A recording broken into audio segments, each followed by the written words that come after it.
Hello everyone, this is Crota giving you a shoutcast and game 1 in a series between Adeth versus FXO's mOOnGLaDe here on Terminus Re. I believe this is Terminus Re, or it could be Terminus SE. I really don't know the difference just by looking at it.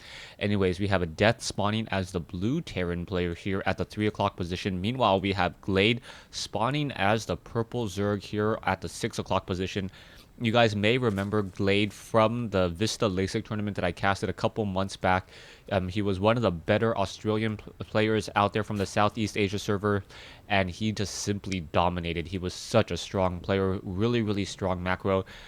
And I decided to cast this game just to familiarize myself with his playstyle a little bit more, and see how players develop over time, as I did cast a lot of his games during that tournament, and I haven't been able to get a hold of many of his replays any longer.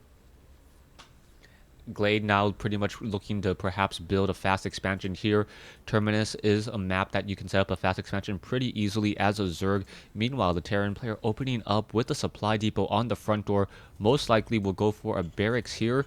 I actually thought he would position it here, but he may be going for that double racks build. The double racks build allows you to put in a lot of pressure against your opponent by training up a lot of Marines. You can see that there's currently no gas in play, so it does look like it will be a double racks pressure here on Terminus Re, but we already have a pool being placed down, so that early respawning pool means that we will have some Zerglings, and it will also allow for that queen to come out and spawn larva, increasing the production value for mOOnGLaDe. The Overlord is slowly making its way over. It wants to just do a mineral check if possible and then pull back, and he does see that that is a glowing mineral patch there and does decide to pull back, not revealing himself, and now it is going to take quite some time for Adeth to actually find his opponent. We can see a drone now making its way down. It will grow up to be a hatchery. The hatchery is now, about 100 seconds or 95 seconds away from being completed. The spawning pool already completed now.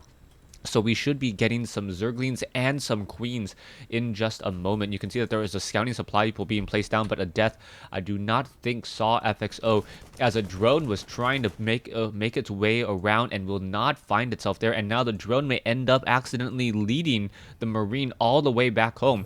Activating the Xel'Naga Watchtower now and backing off once again. That Marine looking to shoot down that drone. The drone is going to try to run all the way home, but there is a sea of Zerglings. 6 Zerglings versus 1 Marine. Are the Zerglings now going to engage? Yes, that poor Marine going to get picked apart. No metabolic boost though. Oh, as it does get us nice surround there. So now using those Zerglings pretty effectively. So 8 Marines, or 8 Zerglings taking down 1 quick Marine, and this double Marine pressure not going to do anything at all, as now you can see Adeth is behind in terms of tech. He does have a decent sized army, but he needs to really raise that supply depot, but he cannot really engage with it. So the Zerglings are just going to be able to sit down over here. We should perhaps see a command center be placed down here in just a moment. Otherwise, Adeth is going to have a lot of ground to cover, and FXO is going to be able to just simply macro up very easily. There's that command center that I mentioned moments ago. We should see double refineries as well, following up whenever it is a failed double racks attempt. You can see that the SCV is still wandering around the corner and is going to get picked apart by those Zerglings. And mOOnGLaDe just has to be pretty happy with himself, able to, I guess, spot that double racks, and now we'll see what he's going to be going for. You can see SCVs. Oh, this is going to be an all-in attempt by Adeth. So Adeth responding with an all-in attempt and also going for a command center. This is rather strange, something that you do not normally see, and it's very important that Adeth actually activates this Xel'Naga Watchtower with no Baneling's Nest and only 1 Spine Crawler. The damage is going to be severely limited.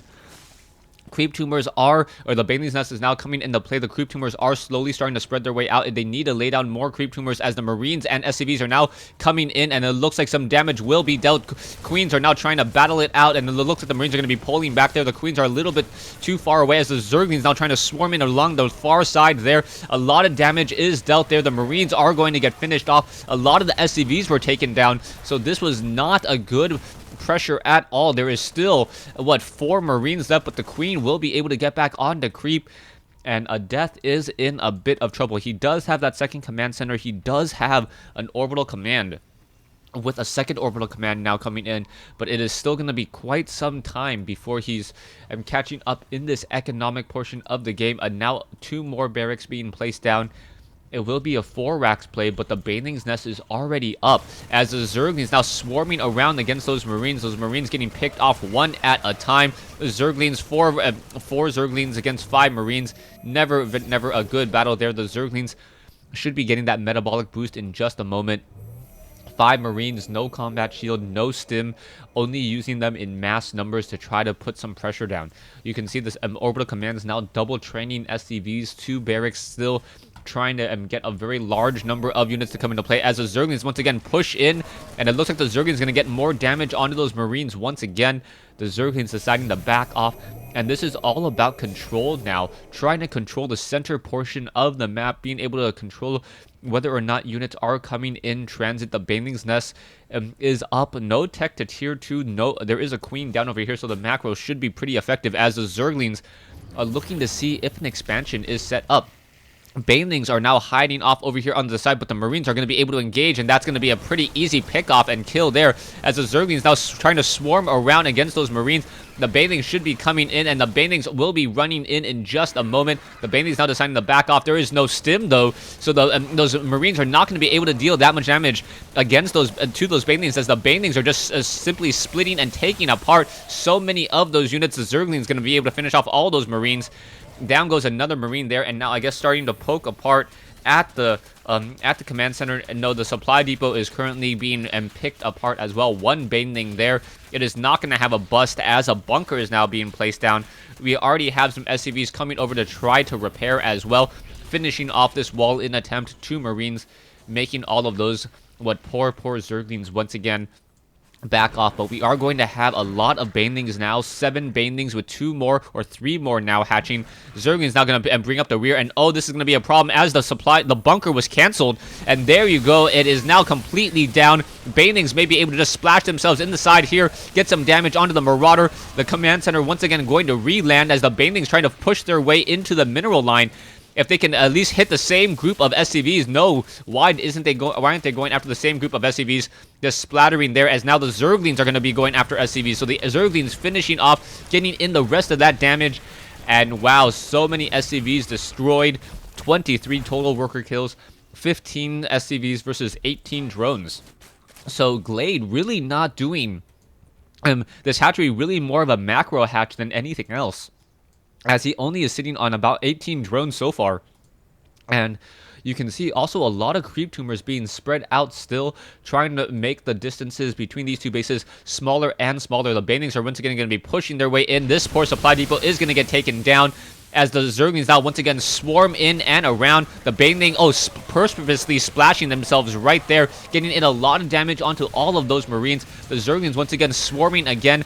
SCVs trying to fend off the attack there, but without that double wall, that is always going to be very difficult. The Mules should not be engaging in this fight. The Mules don't do anything at all, as they do not have a base attack. And now a Marauder going to get some damage onto those poor Zerglings. The Zerglings, however, just trying to find their time there. You can see that this wall, very, very large. Perhaps some Marauders here would be a very, very beneficial thing to slow down the Banelings before they get into that key building. But I think the weakest link now will be this barracks. And this one barracks here is going to be a problem. Only down to 600 hit points. I believe, 8? No. 8 or 9 Banelings would be able to finish off that barracks there, as Glade now still laying down more and more creep tumors. We should see a transition into Glade now, and yes, he did transition power droning into 33 drones, and that is huge. Evolution chamber being placed down here, making it difficult for any units to come in along this side and try to pressure the mineral patches. An Overlord was shot down here, forcing or putting Glade upside down on food. He is currently sitting at 43 over 52 now, after training up many more Overlords. You can see them all being hatched at this hatchery. But 6 drones now being queued up, and now sitting at 34 or 37 drones, soon to be 40. I do not know how Adeth really can get back into this game. You can see a lot of those SCVs and Marines are pushing out. Early warning system with these creep tumors. The Banelings do not have that movement speed upgrade, as there is no tech to tier 2 yet, but it is going to be a lot of damage to be had. The army composition is those 1350 versus 325, so I'm not sure if Glade has enough to really fight off this attack. Now there is one spine crawler there. Marines are now trying to fight up onto that high ground as well. Banelings now pushing their way through, getting some damage across the board, but those Banelings not really dealing any damage at all. More Banelings are hatching off over here. Drones perhaps should be trying to engage. Zergling's going to finish off the Marauders, as the Banelings are fighting on creep, so they do move rather quickly, as the Banelings are just melting unit after unit. Drones now joining in on the action, wanting to make sure that they win out on this battle, and it looks like all of those Marines are going to get taken down, and one Marine left standing on creep, not quite sure what he really expects to do. Stim pack now completed, but yeah, not going to be able to finish that up at all, and there's the GG by Adeth. So Glade taking game 1, or mOOnGLaDe taking game 1 in this series. Stay tuned for game 2.